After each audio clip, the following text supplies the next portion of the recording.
Que abra comigo suas Bíblias no livro do profeta Miqueias, no seu capítulo 7. Estaremos lendo bem no finalzinho desse livro, versículos 18, 19. Livro do profeta Miqueias, lá no nosso Antigo Testamento, no seu capítulo 7, os versículos 18 e 19. Quem, ó Deus, é semelhante a ti, que perdoas a iniquidade e te esqueces da transgressão do restante da tua herança? O Senhor não retém a sua ira para sempre, porque tem prazer na misericórdia.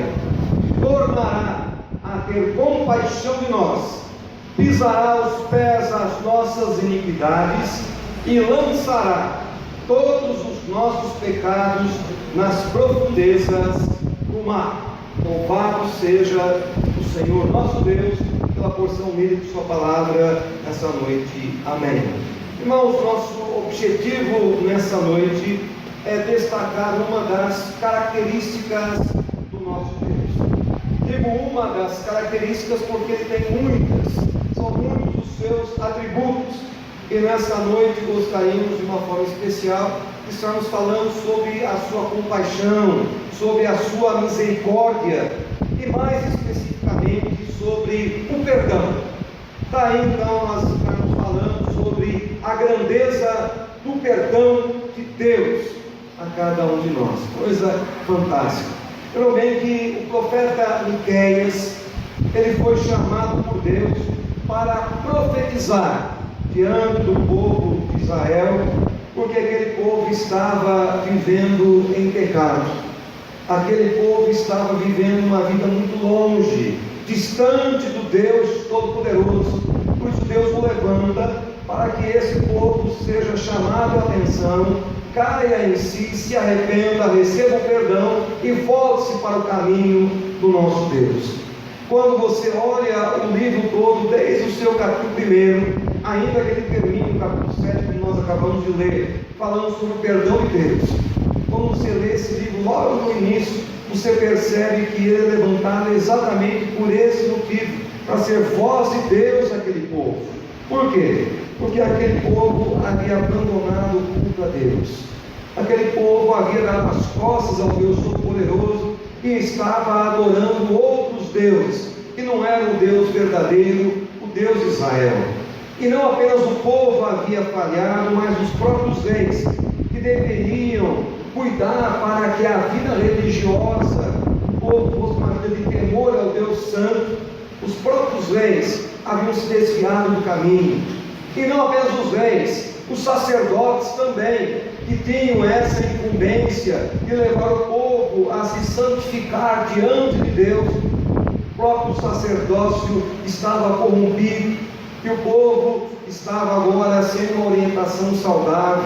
Os próprios juízes, que deveriam agir de uma forma justa, estavam se corrompendo, e aquela pessoa que pagasse mais alto valor, a sua causa era tida como ganha, mesmo imerecidamente. Sim, quando o povo, quando os reis, quando os sacerdotes, quando os juízes se afastam de Deus, aí Deus precisa levantar alguém, um profeta, para poder orientar o povo, como esse povo deve viver, como deve se portar. E às vezes nós pensamos que o profeta é aquela pessoa que tem a incumbência de ficar prevendo fatos futuros. Mas se você for observar o livro de Miqueias, que era um profeta, o que ele menos faz é isso. Porém, como profeta, ele levanta a sua voz para mostrar ao povo: você está em erro, você está em pecado, e como tal você precisa mudar de vida. E aí então, chegando ao capítulo 7, nós vamos ver que a mensagem dele ainda era essa, que Deus iria castigá-los, que eles precisam se arrepender, que eles precisam mudar de vida, mas ao mesmo tempo o profeta está extasiado, o profeta está alegre, o profeta está feliz, porque ele disse que esse Deus apesar de toda a rebeldia, apesar de tantos pecados e transgressões do povo, esse Deus estava disposto a perdoá-los, estava disposto a mais uma vez manifestar a sua graça, a sua misericórdia sobre a sua vida. Por isso ele estava ali encerrando esse livro com essa doxologia, com esse louvor, com essa exaltação ao Deus Poderoso, dizendo: quem é semelhante ao Senhor, que age com graça e com misericórdia sobre nossas vidas? E é óbvio que não há ninguém que se iguale ao nosso Deus. Então, detendo nossos olhos agora sobre o texto sagrado, o que é que o profeta está nos falando, nos orientando a respeito do nosso Deus? E ele fala que ninguém é semelhante ao nosso Deus, porque esse Deus ele é capaz de perdoar, e ele perdoa o pecador. Por quê? Porque a sua compaixão, porque a sua misericórdia é muito maior do que o nosso pecado. O pecado que nós temos é grande? Sim. Só que ao mesmo tempo que o nosso pecado é grande, a misericórdia e a compaixão do Senhor é superior, é maior. Olhe comigo o versículo 18. Quem, ó Deus, é semelhante a ti, que perdoas a iniquidade? Ele perdoa, Senhor, como diz aqui, ele perdoa a iniquidade livremente do seu povo. E isso é muito interessante, porque naquela época do profeta Miqueias havia vários povos ao redor de Israel, e cada povo tinha aí uma divindade a quem prestava o seu culto e a sua adoração. Mas o que o profeta está dizendo aqui é que em nenhum daqueles povos havia um Deus semelhante ao Deus de Israel, capaz de perdoar a iniquidade do seu povo de uma forma livre. Por que de uma forma livre? Porque quando o perdão era oferecido àqueles povos ao redor de Israel, sempre se exigia alguma coisa em troca. Ou seja, eu perdoo, mas antes de perdoar, você tem que fazer alguma coisa. Era sempre assim que os demais deuses, criados pela imaginação humana, agiam. No entanto, Deus de Israel não. Ele perdoa porque é algo que faz parte da sua própria natureza, é algo intrínseco ao próprio Deus. Ele perdoa, e essa palavra aqui, quando ele diz que perdoas a iniquidade, essa palavra perdoa está dizendo a ideia de que ele passa de largo. O que significa isso?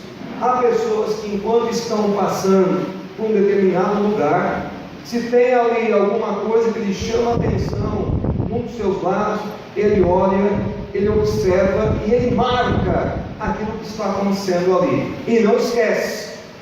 Se fosse um pecador, a pessoa está passando, olhou, olha um pecador, você fez isso de errado, e congela aquela imagem. O que o autor está nos dizendo aqui, o profeta, que Deus não é assim. Ele passa e ele passa de largo. Mesmo que ele olhe, ele não está marcando aquela cena. E você pode me dizer, mas pastor, então quer dizer que Deus não se importa com o pecado? O pecado não fere a santidade de Deus? Não é isso.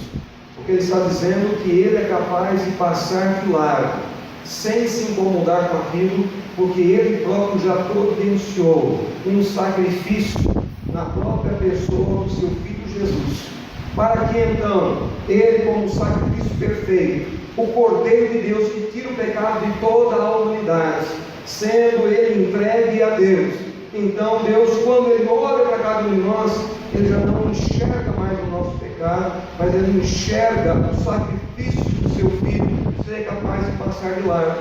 Por isso que o profeta Miqueias diz: quem é semelhante ao Senhor, que é capaz de perdoar a nossa iniquidade?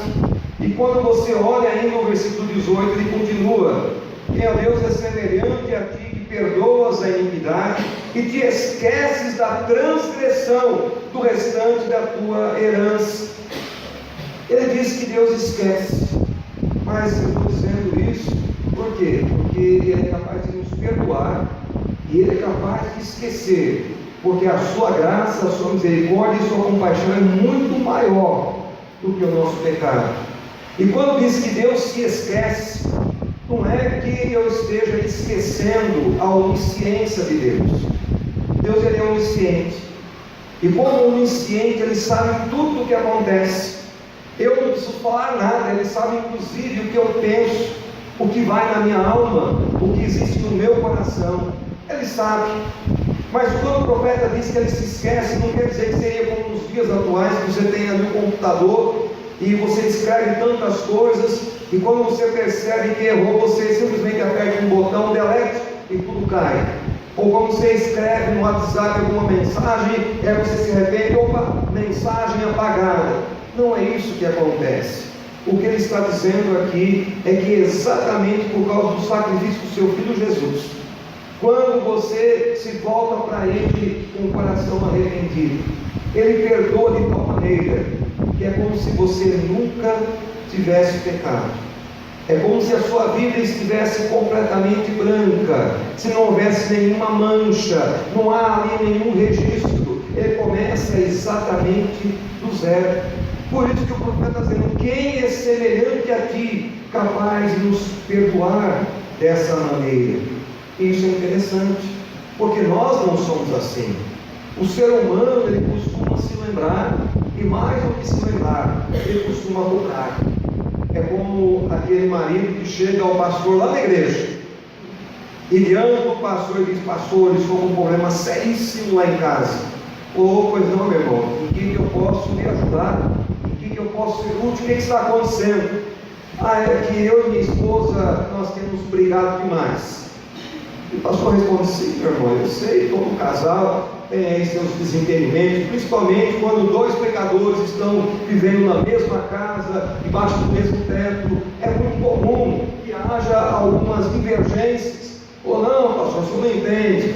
É que a minha esposa, ela, quando começa a brigar, ela é muito histórica. Ele diz: não, histórica não, você quis dizer histérica, ela perde o controle, ela explode. Não, pastor, ela é histórica mesmo. Como assim histórica? É porque quando a gente começa a desentender, ela se lembra de 20 anos atrás, quando nós nos casamos, e tudo aquilo que eu fiz errado desde aquele primeiro dia de 20 anos atrás, ela vem apontando um a um, ano a ano, mês a mês, tudo aquilo que eu fiz de errado. Assim não dá, assim é impossível a convivência. E ele estava lá explicando, e o pastor disse: graças a Deus que o nosso Deus não é assim. O nosso Deus não é nem histórico e nem estéril, porque Ele perdoa as nossas iniquidades e Ele esquece completamente dos nossos pecados.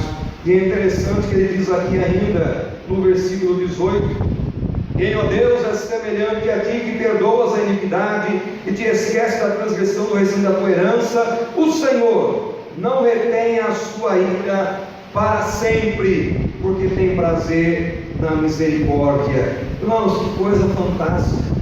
Ele é capaz de nos perdoar, porque o seu amor, o seu perdão, a sua misericórdia e compaixão é muito maior do que o nosso pecado, como eu já disse. E veja bem que ele está dizendo aqui que ele não retém a sua ira para sempre. Mas Deus está me punindo quando eu erro, quando eu peco. Sim, mas ao mesmo tempo que Deus faz isso, o texto está dizendo que ele não retém a sua ira para sempre. E quando você pensa em ira, o que é a ira de Deus? Eu tenho explicado isso nas quartas-feiras. É aquela reação natural de Deus diante do pecado. Por quê? Todo pecado ele demanda uma ação de Deus. Ele exige que Deus faça alguma coisa. E essa ira não é uma ação descontrolada, pelo contrário, é o juízo de Deus que está pesando. Mas o que o texto está nos dizendo, que mesmo eu ou você, quando nós erramos, esta puxada de orelha, esta ira de Deus, ela não dura eternamente. Ela dura um tiquinho só. E logo Deus, vendo que você já caiu em si, já reconheceu o seu erro, já se voltou para Ele volta a te abençoar, Ele volta a derramar bênçãos sem medida sobre a sua vida, porque essa é a natureza do nosso Deus. Ele não vai ficar com o rosto virado contra você por uma eternidade. Assim que você se se voltar para Ele, imediatamente Ele já se volta para você. Que coisa grandiosa que é o nosso Deus. E por que Ele faz isso? A Bíblia diz, é porque Ele tem prazer na misericórdia. A misericórdia é o seu deleite, é o seu hobby, é aquilo que traz satisfação à sua alma. O maior contentamento de Deus é poder te abençoar. Então, quando Ele te perdoa, é sinal de que Ele não te quer longe.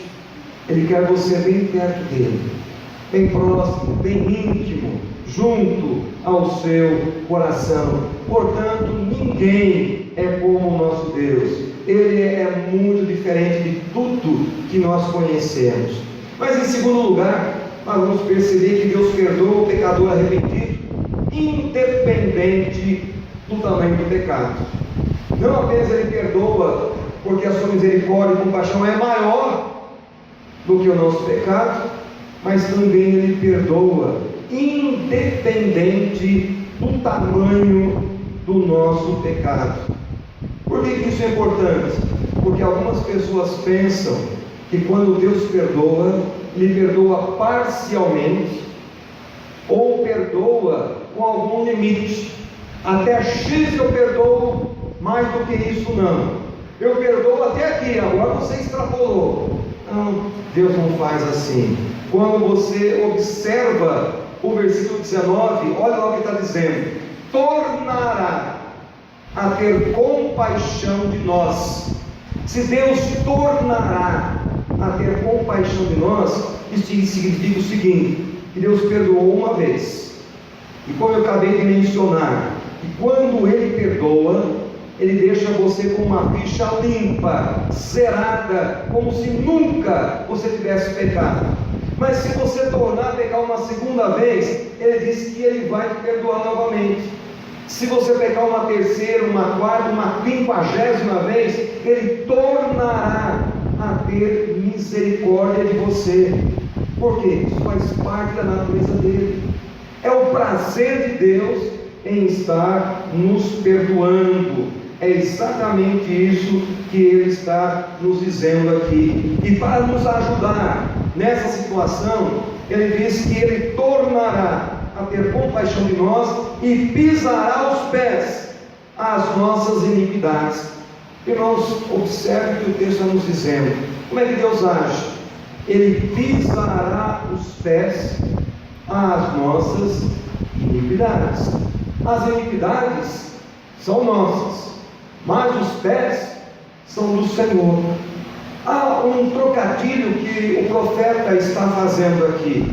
Ele está dizendo que o pecado, ele é tido na Bíblia como nosso inimigo. É aquele que tenta nos derrotar e tenta nos afastar da presença de Deus. Mas o nosso Deus que deseja ter comunhão conosco, dia após dia, como Ele fazia com Adão na criação do dia, lá estava o Senhor, buscando comunhão com o homem. Assim Deus quer fazer com cada um de nós. E Ele faz o que com o pecado? Ele pega o pecado como sendo o nosso inimigo, Ele coloca ao chão e Ele vai e Ele pisa sobre aquele pecado, pisa sobre a nossa iniquidade. Por que Ele faz isso? Para mostrar que agora nós não precisamos mais estar comprometidos com o pecado, porque esse pecado já foi massacrado, já foi pisado, já foi triturado sobre os pés do Senhor. E agora, se você está liberto desse pecado, você pode viver de cabeça erguida, altaneiramente, servindo e adorando ao Senhor, na beleza de sua santidade. Ele quer ter comunhão com você, e se é o pecado que está te impedindo, é Ele quem tem, massacra o pecado e fala: pronto, eu quero ter de volta comunhão com você, venha aos meus braços. E quando você peca, o que é que Ele faz? Olhe lá o versículo 19 ainda. Não apenas Ele pisará os pés às nossas iniquidades, mas também lançará todos os nossos pecados nas profundezas do mar. Irmãos, isso é fantástico. Ele lançará os nossos pecados nas profundezas do mar. Preste atenção. Ele não vai lançar o nosso pecado no mar. Há uma diferença entre lançar no mar e lançar nas profundezas do mar. Quem foi à praia alguma vez sabe disso.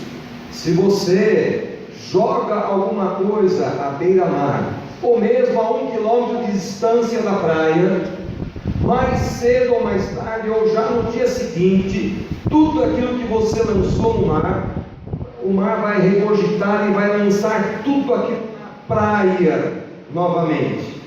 Então Deus não pega o nosso pecado para lançar no mar, porque isso voltaria. Mas o texto diz que Ele pega esse pecado já triturado debaixo dos seus pés, vencido por Ele mesmo, e os lança nas profundezas dos mares.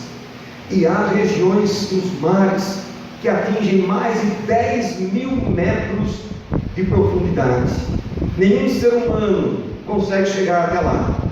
Mesmo os submarinos, para chegarem a uma profundidade dessa, tem que ter uma carcaça muito bem revestida, porque do contrário, o próprio submarino que foi feito para essas profundezas, se ele não tiver uma boa carcaça, ele mesmo vai ficar todo retorcido. E é lá que Deus lança os nossos pecados nas profundezas do mar. Você já pensou por que Ele faz isso? Se não pensou, eu vou te dizer. Ele os lança lá porque Ele não quer que Satanás fique pegando de volta esses pecados que já foram por Ele triturados, massacrados, para pegar de volta e ficar lançando no teu rosto.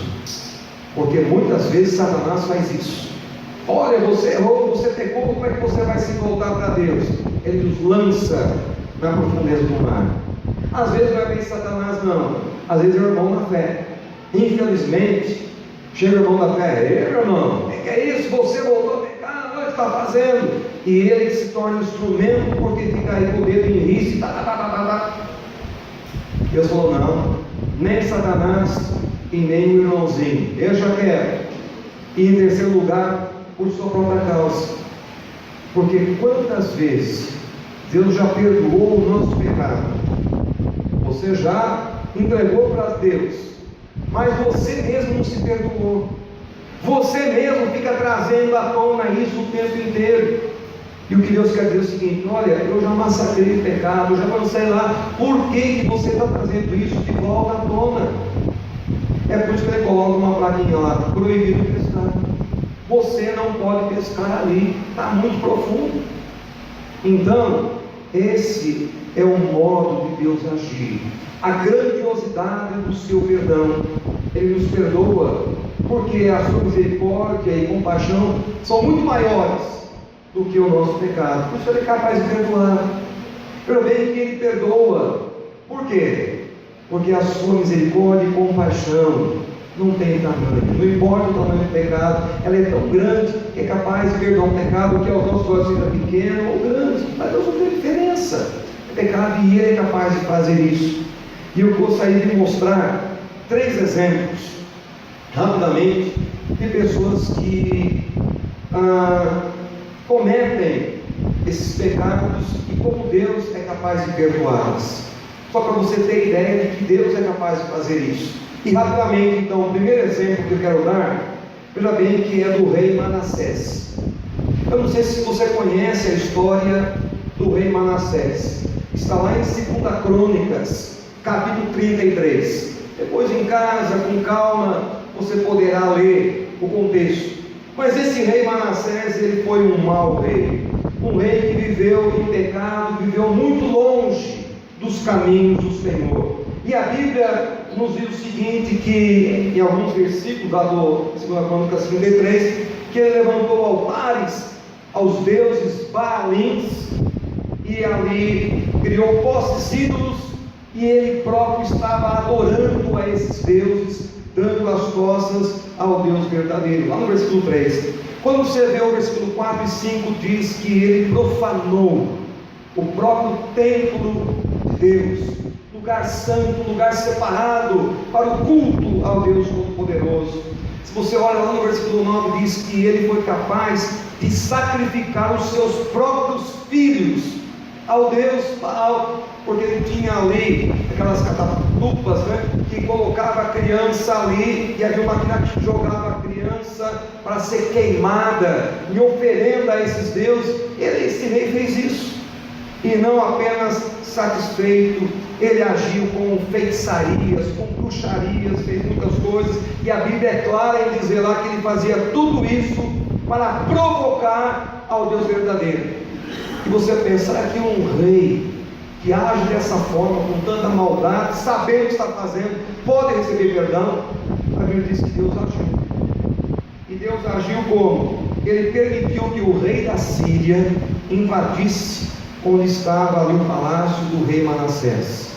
Ele foi levado cativo, ele foi colocado em ganchos, prenderam o corpo dele em ganchos, e lá na masmorra, ele, na Babilônia, agora ele chora, ele pranteia, ele se humilha e ele clama a Deus.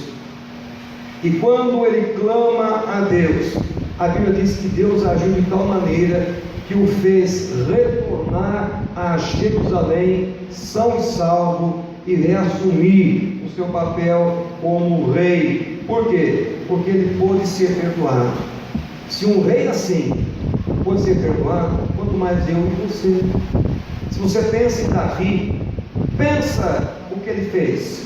A Bíblia diz que ele era o homem segundo o coração de Deus, mas teve uma ocasião que ele pecou barbaramente, porque enquanto ele estava na guerra, estava andando no palácio. Aí ele cobiçou a mulher de Urias, deitou-se com ela se engravidou, ele mentiu para tantas pessoas, tentou trazer o marido de volta para que ele assumisse a responsabilidade paterna, e como nada disso ocorreu, ele o lançou numa emboscada para que ele morresse, e tantas coisas foram acontecendo, quase um ano se passou, e Davi foi escondendo o seu pecado, até que Deus envia o profeta Natan, que conta uma história, e Davi diz: essa pessoa precisa morrer. E o profeta Natan disse: você é essa pessoa, olha a vida que você está levando, como você está longe de Deus. Aí Davi cai em si, chora copiosamente, e Deus o perdoa.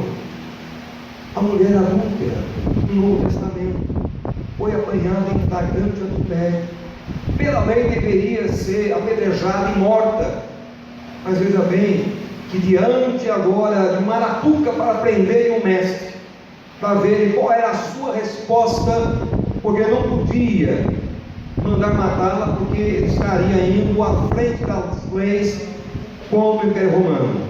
Mas se ele também não fizesse isso, ele estaria indo contra as leis de Moisés. Qual que é a resposta? Ele estaria numa situação delicada. Ele diz: quem não tiver nenhum pecado, que atire a pedra. E como todos foram saindo, ninguém te acusou. Ele, que era o único que poderia acusá-la, disse: eu também não te acuso. Não peques mais. Esse é o nosso Deus. Ninguém é semelhante a Ele, capaz de perdoar nossas iniquidades, capaz de esquecer os nossos pecados, capaz de pisar as nossas iniquidades, capaz de lançar nossos pecados nas profundezas do mar. Ele é capaz de perdoar. E eu quero, indo para os finalmente, mencionar o seguinte: que Deus espera nessa noite mais uma vez te chamar para que você volte para Ele, para que você possa levá-lo com seriedade na sua vida. E para mencionar isso, quero dizer que houve tempos atrás nos Estados Unidos, lá na América, um caso interessante. Uma pessoa entrou num determinado bar, e ali essa pessoa entrou numa briga, num confronto, e mediante aquela briga, aquele confronto, uma vida foi ceifada, ele acabou tirando a vida de alguém, e agora estava na prisão, naquilo que eles chamam ali do corredor da morte, esperando apenas o cumprimento da sentença. Mas muitas pessoas que presenciaram aquele fato disseram: não, o julgamento não foi justo, ele agiu em defesa própria, e foram lá argumentando e falaram com o governador para que ele repensasse o caso, para que ele usasse de misericórdia, para que ele pudesse rever aquela sentença e pudesse dar uma nova chance àquela pessoa, porque ele, como governador, seria o único que poderia reverter aquele quadro. Pensou muito e por fim resolveu fazer isso. Só que ao ir à prisão, ele se disfarçou como se fosse um evangélico, um cristão, trazendo a carta, concedendo-lhe um perdão, e entrou ali naquela prisão onde ele estava, com uma Bíblia e aquela carta. Só que o incidente que ocorreu ali foi muito triste, porque aquela pessoa tratou muito mal aquele governador. Aquela pessoa rejeitou a sua ajuda e praticamente o expulsou daquela cela, dizendo que não precisava de nada, nem de ninguém, muito menos dele. E assim o governador sai. Logo após, o carcereiro entra e diz: você sabe quem estava ali? E explica que era o governador e explica qual era a intenção dele. Só que agora já era tarde demais, porque o governador já havia ido embora.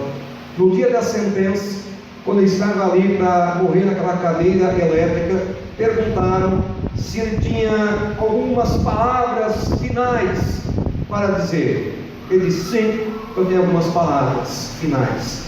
E ele disse em alto e bom som para que todos que estavam ali ouvissem: hoje eu estou morrendo aqui, mas eu estou morrendo não mais por aquele crime, por aquela morte que ocorreu naquele fatídico dia, naquele horroroso lugar, mas eu estou morrendo aqui porque eu recusei o perdão. O governador esteve aqui me concedendo alforria, me concedendo perdão, e eu rejeitei, e por ter rejeitado, é por isso que estou morrendo hoje. Irmãos, a mesma coisa acontece. Deus tem prazer em nos perdoar, e quando alguém vai para o inferno, não é por causa do seu pecado mais, mas é porque está rejeitando o perdão que Deus tem dado. Se você já experimentou esse perdão, o que você deve ter no coração é gratidão, é desejo de adorar esse Deus todos os dias de sua vida, é dizer: Senhor, o que eu posso fazer para lhe agradar? Peça o que quiser, eu farei, porque o Senhor já me amou e me perdoou, e me deu uma chance que ninguém é capaz de dar, e eu não quero desperdiçar essa chance. Com gratidão eu quero fazer isso. Mas quando você ouve uma palavra como essa, se você ainda não tem Deus no coração, é sempre hora de você dizer: olha, eu vivi uma vida errada até aqui, mas eu quero viver uma vida nova, porque Deus, apesar dos meus erros, apesar dos meus pecados, Ele está disposto a me perdoar. Ele quer me ajudar, porque Ele quer pisar os pecados e quer lançá-los nas profundezas do mar, para que eu não me sinta mais culpado. Se esse é o seu caso, hoje é o dia de você abraçar a fé e se render a esse Deus.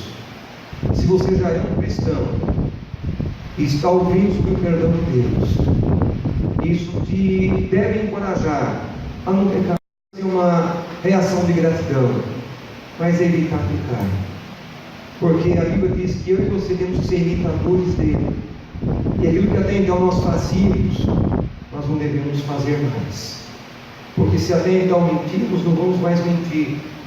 Se até então éramos negligentes nos deveres da igreja, não devemos mais ser negligentes.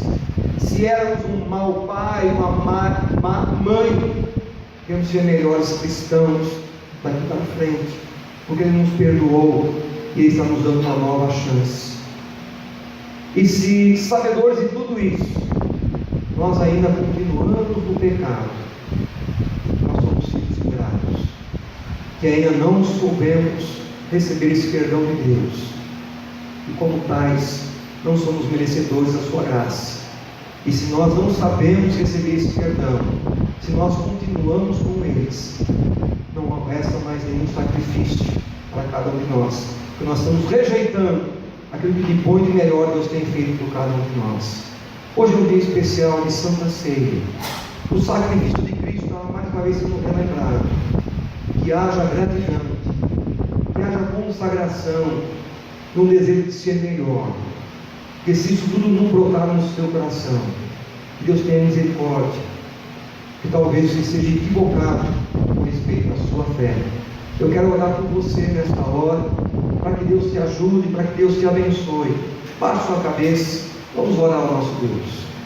Pai amado, Deus querido, Deus misericordioso, quando olhamos para a nossa vida, sabemos que não merecemos coisa alguma, porque somos pecadores, porque somos falhos, somos transgressores da Tua lei, e pela Tua palavra, sabemos que o que nós merecemos, como salário do nosso pecado, é a morte, é a perdição eterna.